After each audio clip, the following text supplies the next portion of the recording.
Good morning everyone. आज हम पढ़ने वाले हैं पंचायती राज के अंदर जो धाराएं दी गई है उन धाराओं के बारे में। लास्ट लेक्चर के अंदर हमने पंचायती राज के जो अध्याय है उनको पढ़ा था।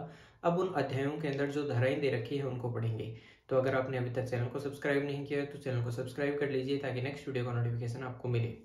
तो चलिए शुरुआत करते हैं। जो अध्याय 1 है उसके अंदर दो धाराएं हैं, पहली और दूसरी धारा। अध्याय 1 के अंदर हमने पढ़ा था कि वो डेफिनेशन के बारे में बताता है। तो अध्याय 1 की जो धारा 1 है वो बताती है कि हरियाणा के अंदर पंचायती राज एक्ट 1994 है वो बना हुआ है। तो कौन सा एक्ट बना हुआ है? हरियाणा पंचायती राज एक्ट 1994। ये किसके अंदर बताया गया है? अध्याय 1 की धारा 1 में बताया गया है। इसी प्रकार से जो धारा 2 है उसके अंदर बताई गई है डेफिनेशन। और डेफिनेशन कौन सी है? जैसे ग्राम सभा क्या होती है, ग्राम पंचायत क्या होती है, पंचायत समिति, जिला परिषद क्या होती है, सरपंच क्या होता है, पंच क्या होते हैं, ग्राम सेवक क्या होता है, कलेक्टर क्या होता है, उपाध्यक्ष, अध्यक्ष, ये सब क्या होते हैं। तो इन सब के बारे में किसमें बताया गया है? अध्याय 1 की धारा 2 के अंदर बताया गया है। तो ये आपका अध्याय 1 था। अध्याय 1 के अंदर दो धाराएं हैं, पहली जिसके अंदर हरियाणा पंचायती राज एक्ट 1994 है ये बताया गया है, 2 के अंदर आपको डेफिनेशन बताई गई है। उसके बाद में जो अगला अध्याय है वो है अध्याय 2 जिसके अंदर बताया गया है ग्राम पंचायत, पंचायत समिति, जिला परिषद के अंदर जो जो प्रावधान लागू है उनके बारे में। तो इसके अंदर हमें 4 धाराएं दी गई है। धारा 3 है वो बताती है इन तीनों की, ग्राम पंचायत, पंचायत समिति और जिला परिषद की जो अवधि है उसके बारे में। तो अवधि कितनी है इनकी? 5 वर्ष की तीनों की अवधि होती है। लेकिन किसी कारणवश अगर ये 5 वर्ष से पहले भंग हो जाती है तो 6 महीने के अंदर चुनाव करवाना अनिवार्य है। क्या होगा? अवधि 5 वर्ष है, लेकिन अगर किसी कारणवश 5 वर्ष से पहले भंग हो जाती है तो 6 महीने के अंदर चुनाव करवाना अनिवार्य होगा। उसके बाद में धारा 4 है ये बताती है कि इसके अंदर चाहे पंच हो, चाहे सरपंच हो, अध्यक्ष, उपाध्यक्ष, जो भी लोग होंगे, जो सदस्य चुने जाएंगे किनमें? ग्राम पंचायत, पंचायत समिति और जिला परिषद के अंदर, वो लोग शपथ लेंगे। और शपथ किस प्रकार से लेंगे? निष्ठा की शपथ लेंगे या फिर फॉर्म में प्रतिज्ञान करेंगे। क्या होगा? निष्ठा की शपथ लेंगे या फिर फॉर्म में प्रतिज्ञान करेंगे। ये हमें किसके अंदर बताया गया है? धारा 4 में बताया गया है। धारा 5 के अंदर बताया गया है इस्तीफे के बारे में कि ये जो पंच, सरपंच, सदस्य, अध्यक्ष, उपाध्यक्ष, ये जो लोग हैं, अगर ये अपना इस्तीफा देना चाहे तो निदेशक को अपना इस्तीफा दे सकते हैं। अगर निदेशक इनका इस्तीफा स्वीकार करता है तो इन्हें अपने पद से हटना होगा। ये किसके अंदर बताया गया है? धारा 5 के अंदर बताया गया है। धारा 6 बताती है आकस्मिक रिक्ति को भरना। आकस्मिक रिक्ति का मतलब है कि हो सकता है कोई इस्तीफा दे दे या फिर किसी को उसके पद से हटा दिया जाए या फिर किसी कारणवश किसी भी सदस्य की मृत्यु हो जाती है तो उस कंडीशन के अंदर जो सदस्य चुना जाएगा वो बची हुई अवधि के लिए कार्य करेगा। जैसे सपोज कीजिए 5 वर्ष का पूरा टर्म होता है और किसी व्यक्ति को या तो 3 वर्ष बाद उसके पद से हटा दिया जाता है या फिर 3 वर्ष बाद वो खुद इस्तीफा दे देता है या फिर उसकी मृत्यु हो जाती है। तो ऐसी कंडीशन के अंदर जो बचे हुए 2 साल हैं, 5 साल का पूरा टर्म होता है, 3 साल इसने काम कर लिया, उसके बाद में ये हट गया या फिर इसकी मृत्यु हो जाती है, तो बचे हुए 2 साल के लिए जो व्यक्ति चुना जाएगा वही इसके जगह पर कार्य करेगा। कितने समय के लिए? बची हुई अवधि के लिए कार्य करेगा। तो धारा 6 बताती है कि आकस्मिक रिक्ति में चुना गया कोई भी व्यक्ति उस अवधि की असमाप्त भाग के लिए पद पर बना रहेगा। ये किसके अंदर बताया गया है? धारा 6 में बताया गया है। तो अध्याय 2 के अंदर 4 धाराएं हैं, धारा 3, धारा 4, धारा 5 और धारा 6। तो धारा 3 बताती है अवधि के बारे में, धारा 4 शपथ के बारे में, धारा 5 इस्तीफे के बारे में और धारा 6 बताती है आकस्मिक रिक्ति को भरना हो तो उस समय के लिए। अध्याय 3 है वो बताता है ग्राम पंचायत और ग्राम सभा के गठन के बारे में। क्या बताता है? ग्राम पंचायत और ग्राम सभा के गठन के बारे में। इसके अंदर जो धारा 7 है, अध्याय 3 की जो धारा 7 है वो बताता है सभा क्षेत्र का सीमांकन, की जो ग्राम सभा है उसका क्षेत्र कितना होगा, उसकी सीमा कितनी होगी। ठीक है, तो धारा 7 ग्राम सभा क्षेत्र का सीमांकन बताता है। धारा 8 बताता है ग्राम पंचायत का गठन और स्थापना, की ग्राम पंचायत है उसका गठन कैसे होगा। तो अगर ग्राम पंचायत का गठन होना है तो वहां पर उस क्षेत्र में कम से कम 500 सदस्य होने चाहिए या फिर वहां की जनसंख्या 500 से अधिक भी हो सकती है। तो उस कंडीशन के अंदर वहां पर ग्राम पंचायत का गठन किया जाएगा। अगर किसी कारणवश किस क्षेत्र की जनसंख्या 500 से भी कम है तो उन्हें स्पेशल कंडीशन के अंदर वहां पर ग्राम पंचायत का गठन किया जा सकता है। उसके बाद में आती है कि जो ग्राम पंचायत आपकी बनी है उसके अंदर जो सदस्य होंगे, सरपंच के अलावा कम से कम 6 सदस्य वहां होने चाहिए और अधिक से अधिक 20 सदस्य उसमें हो सकते हैं। ये किसके अंदर बताया गया है? धारा 8 के अंदर बताया गया है ग्राम पंचायत का गठन और स्थापना में। उसके बाद में अगली धारा आती है धारा 9, जिसके अंदर बताया गया है ग्राम पंचायत की सीटों के लिए आरक्षण, कि यहाँ पर जो सीटें होंगी कुल उनमें आरक्षण किस प्रकार से होगा। तो तीनों ही स्तर के ऊपर, चाहे वो ग्राम पंचायत हो, पंचायत समिति या जिला परिषद हो, महिलाओं को 1/3 सीटें आरक्षित है। और अगर हम बात करते हैं ग्राम पंचायत की, तो अगर पिछड़े वर्गों की संख्या, पिछड़े वर्गों की जो संख्या है वो 2% से अधिक है तो वहां पर उनके लिए 1 सीट आरक्षित कर दी जाएगी। तो ये किसके अंदर बताया गया है? धारा 9 के अंदर ग्राम पंचायत की सीटों की आरक्षण पर। उसके बाद में धारा 10 है, वो बताती है कि ग्राम सभा की बैठक जो है उसका कार्यकाल या फिर ग्राम सभा के लिए कोरम।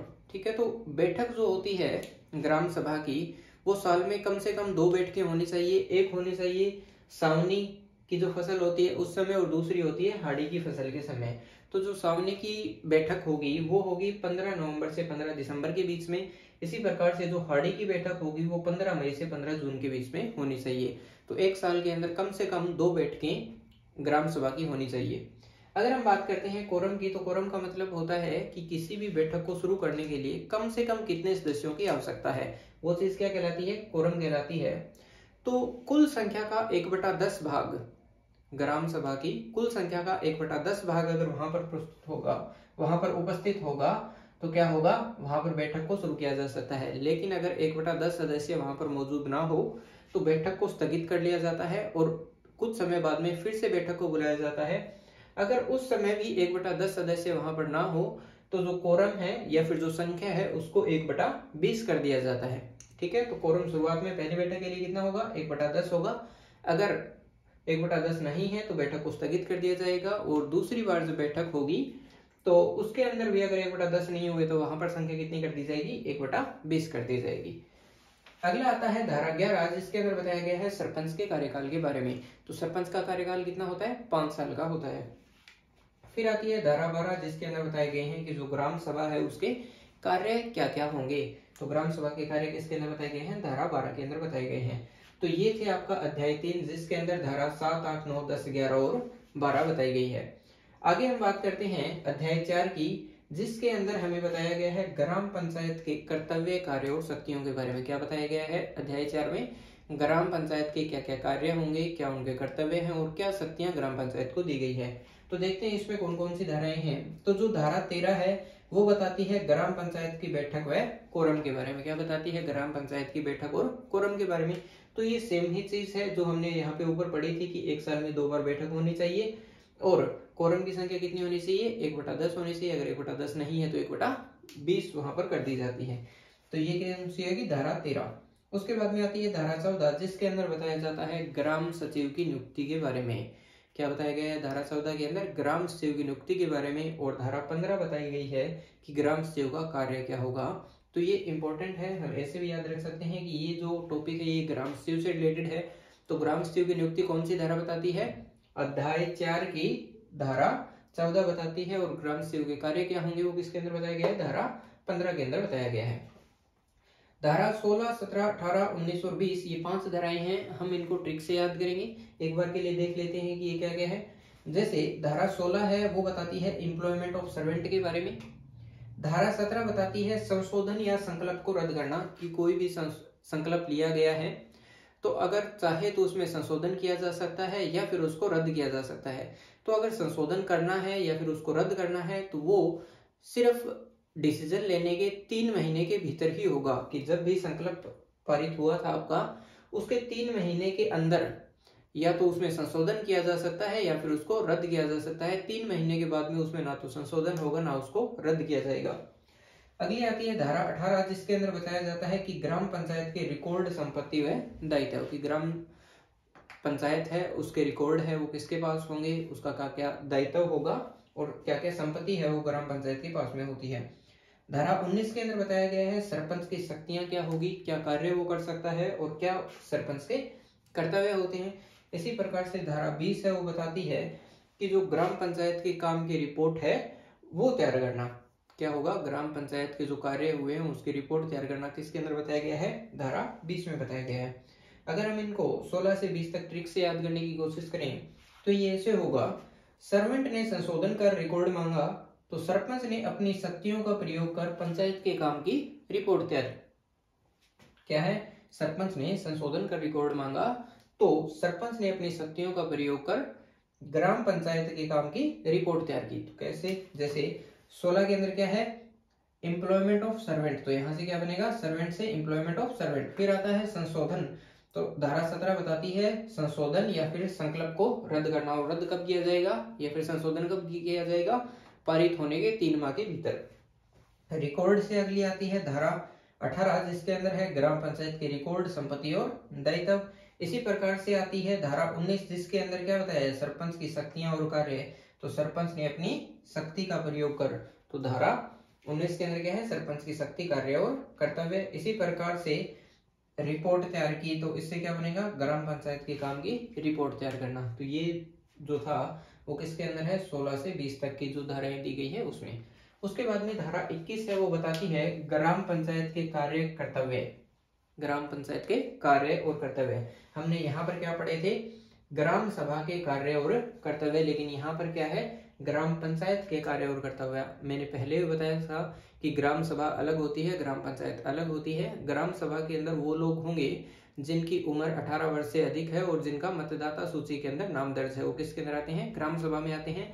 लेकिन ग्राम पंचायत के अंदर कौन होते हैं, पंच और सरपंच ग्राम पंचायत के अंदर होते हैं। ग्राम सभा है वो परमानेंट बॉडी है और ग्राम पंचायत जो है वो टेम्परेरी बॉडी है, क्योंकि 5 साल के बाद में पंच और सरपंच को उनके पद से हटाया जा सकता है।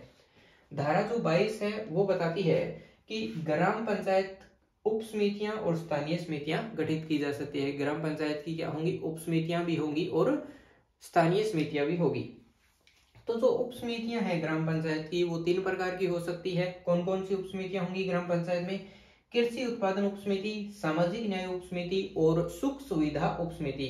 कौन कौन सी 3 उप समितियां हैं, कृषि उत्पादन उप समिति, सामाजिक न्याय उप समिति और सुख सुविधा उप समिति। अब ये जो उप समितियां होंगी इनमें प्रत्येक में कम से कम 5 सदस्य होंगे और इनका जो पदेन सदस्य होगा वो कौन होगा, ग्राम सेवक। तो पूछा जा सकता है कि ग्राम पंचायत की जो उप समितियां हैं उनका पदेन सदस्य कौन होता है, तो कौन होगा, ग्राम सेवक होगा। ये 1 महीने के अंदर कम से कम 1 बैठक करेगी और जो इनके फैसले लिए जाएंगे वो बहुमत से लिए जाएंगे, कि जो लोग ज्यादा बहुमत में होंगे उनके हिसाब से फैसला ले लिया जाएगा। ये जो समितियां हैं ये अपनी रिपोर्ट तैयार करेगी और ग्राम पंचायत को अपनी रिपोर्ट सौंप देगी। किसके अंदर बताया गया है, धारा 22 के अंदर। तो लास्ट टाइम जो एग्जाम हुआ था ग्राम सेवक का उसके अंदर पूछा भी गया था इस टाइप का एक क्वेश्चन कि बताइए ग्राम पंचायत की उप समितियों में से कौन सी उप समिति नहीं है। ऑप्शन 4 दिए थे, 3 ये था, 1 अलग था। तो ये कौन सा है, जैसे तीन कौन सी उप समिति है, कृषि उत्पादन उप समिति, सामाजिक न्याय उप समिति और सुख सुविधा उप समिति, ये 3 उप समितियां हैं। उसके बाद में आती है धारा 23। धारा 23 बताती है कि पंचायत समिति के जो कार्य हैं वो ग्राम पंचायत को सौंपे जा सकते हैं। तो ये जो पूरा आर्टिकल था या फिर जो हम कह सकते हैं कि अध्याय 3 है, ये किससे संबंधित है, ग्राम पंचायत से संबंधित है। लेकिन जो धारा 23 है वो ये बताती है कि पंचायत समिति के कोई भी कार्य है, पंचायत समिति के कार्य है वो किसको सौंपे जा सकते हैं, ग्राम पंचायत को सौंपे जा सकते हैं। ये किसके अंदर बताया गया है, धारा 23 में बताया गया है। अब आगे की जो धाराएं हैं उनको भी पढ़ लेते हैं। धारा 24 जो बताती है अवैध कब्जे को हटाना। तो ग्राम पंचायत को ये शक्ति है कि वो गांव के अंदर जो पंचायत की जमीन है अगर उसके ऊपर किसी ने अवैध कब्जा किया हुआ है तो उसको हटा सकती है।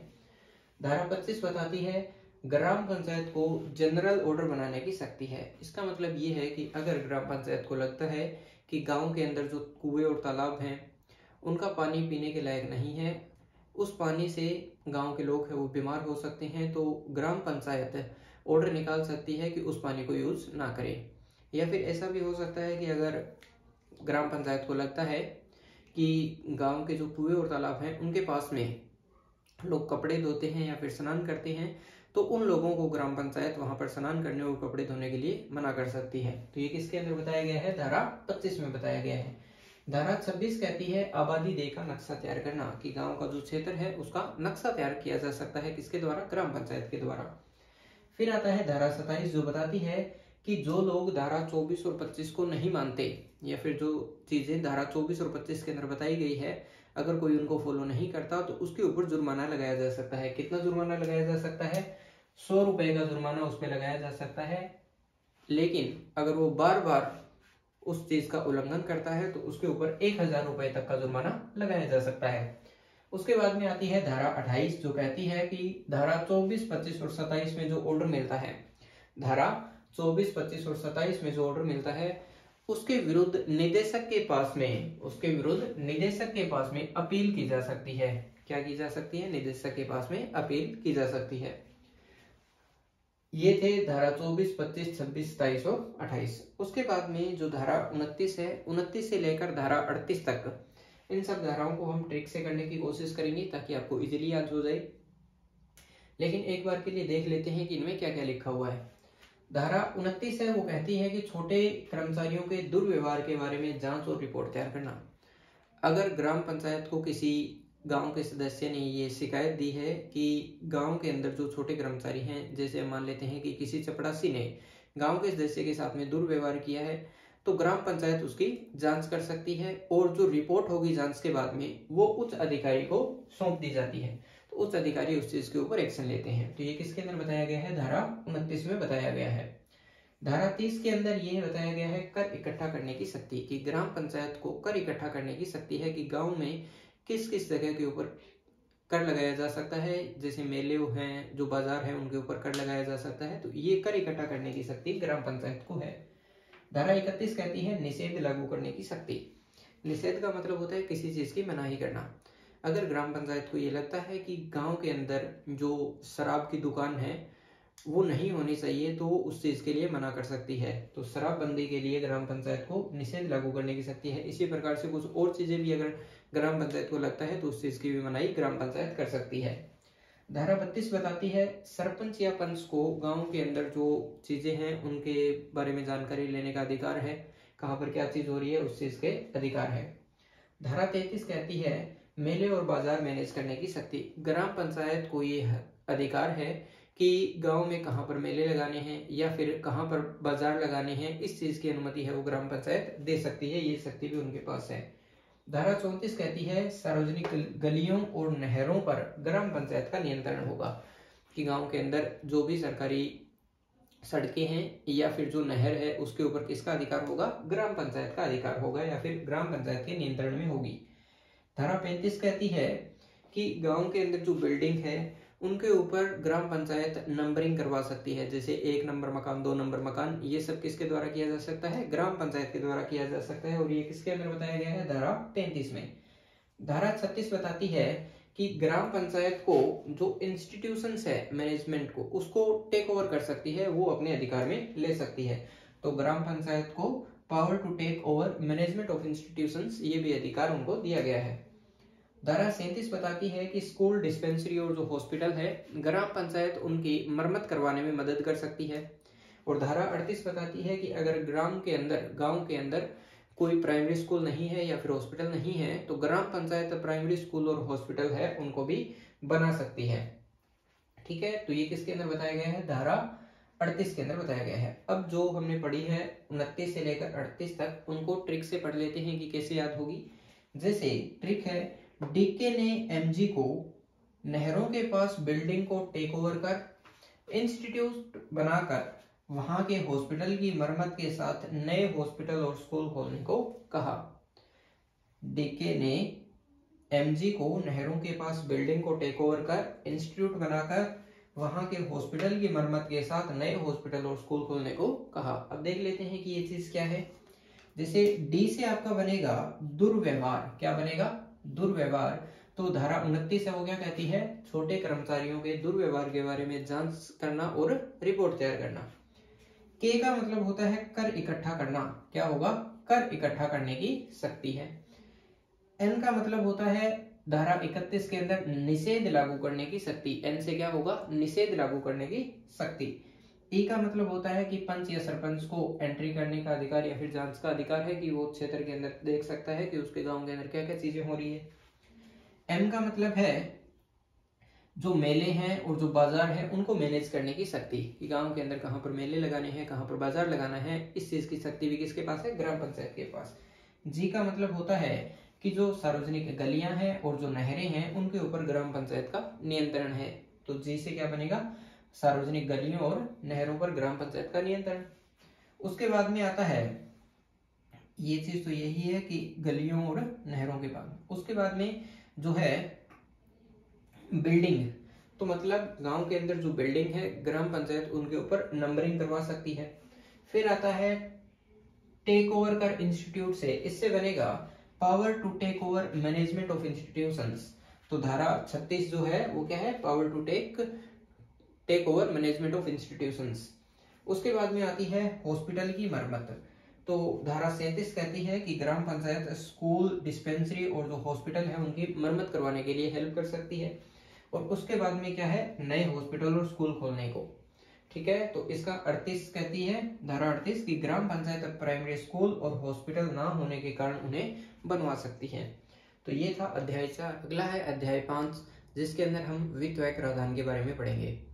तो टैक्स और फाइनेंस से रिलेटेड जो भी चीजें हैं ग्राम पंचायत से संबंधित, वो किसके अंदर दी गई है? वो दी गई है आपकी अध्याय 5 में। धारा 39 जो है वो बताती है कि ग्राम निधि का या फिर ग्राम फंड का जो संचालन है वो सरपंच के द्वारा किया जाता है। किसके द्वारा किया जाता है? सरपंच के द्वारा। लेकिन ऐसा नहीं है कि सरपंच सीधे पैसे निकलवा सकता है ग्राम निधि से, ऐसा नहीं होता।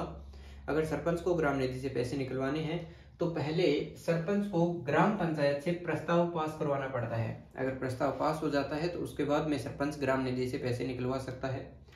अगर इमरजेंसी की सिचुएशन हो, आपातकालीन की स्थिति के अंदर सरपंच बिना प्रस्ताव को पास करवाए सिर्फ 1000 रुपए तक की अधिकतम राशि ग्राम निधि से निकलवा सकता है। ठीक है, उसके बाद में अगला है धारा 40 जो बताता है ग्राम निधि के साधन और स्रोत, कि ग्राम निधि के अंदर जो पैसा आता है वो कहाँ से आएगा। तो दान से जो पैसा होता है, गांव के अंदर जो दान होता है उससे जो पैसा आता है, या फिर ग्राम पंचायत जो कर और शुल्क लगाती है उससे जो पैसा आता है, अगर ग्राम पंचायत फीस लगाती है उसका जो पैसा है, या फिर किसी श्यामलात की भूमि को पट्टे के ऊपर देती है तो वहां से जो पैसा आता है, ये सारे के सारे स्रोत हैं जहां से ग्राम निधि के अंदर पैसा आता है। तो कहाँ कहाँ से हो सकता है? दान से जो पैसा है, कर और शुल्क से, फीस से, या फिर श्यामलात की जो भूमि है उसको पट्टे पर देने से जो पैसा आता है। इसी प्रकार के जो अन्य साधन है वहां से जो पैसा आता है वो क्या है? सारे के सारे ग्राम निधि के स्रोत है।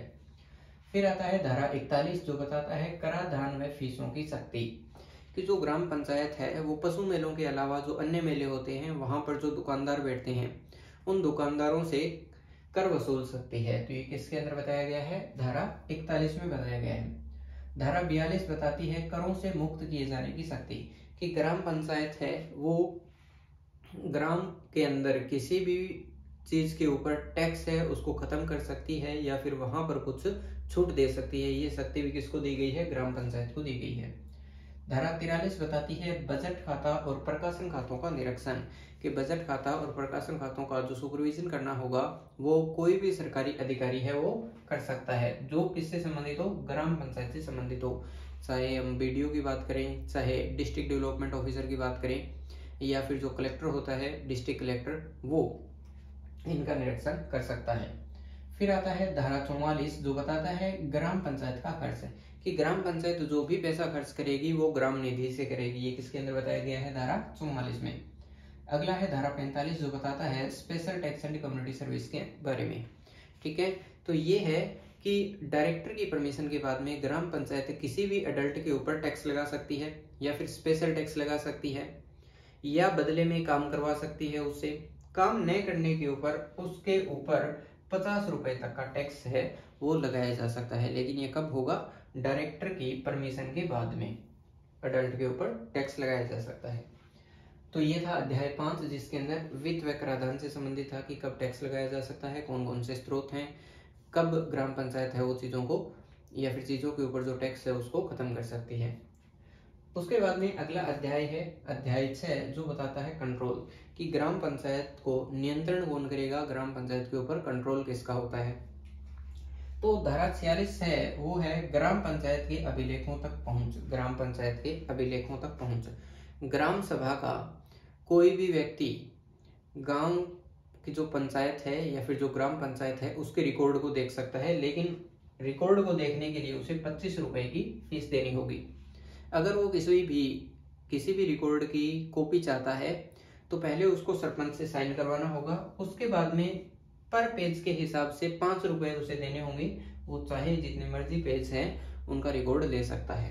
ठीक है, तो ये किसके अंदर था, धारा 46 के अंदर ग्राम पंचायतों के अभिलेखों तक पहुंच की जो ग्राम पंचायत के रिकॉर्ड है, ग्राम सभा का कोई भी व्यक्ति उनको देख सकता है, लेकिन पहले उसको 25 रुपए की फीस देनी होगी। अगर वो उन रिकॉर्ड की कॉपी लेना चाहता है तो पहले सरपंच से साइन करवाने होंगे, उसके बाद में प्रति पेज के हिसाब से 5 रुपए उसको देने होंगे।